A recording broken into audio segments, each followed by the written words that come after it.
The future of education can't be found in a gadget or an app or a program or a product. It doesn't require a think tank full of pundits. No, the future of education can be found in your classroom.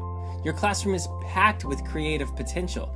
You have all the innovation you need right there in your room, and you have the power to make it happen. It's what happens when you experiment. It's what happens when you give your students voice and choice. It's what happens when you abandon the scripted curriculum and take your students off-road in their learning. It's what happens when you teach to your students rather than teaching to the test.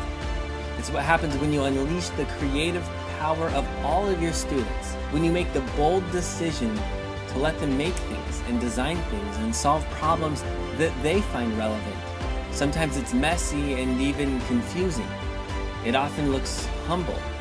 But understand this, that every time your students get the chance to be authors or filmmakers or scientists or artists or engineers, you are planting the seeds for a future that you could never have imagined on your own.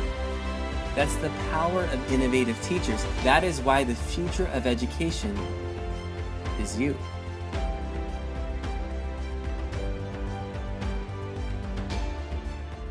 Hey, if you enjoyed this video, I encourage you to subscribe and to like it and to leave a comment about something innovative and creative and amazing that you're seeing in your school or in your classroom or in your child's classroom.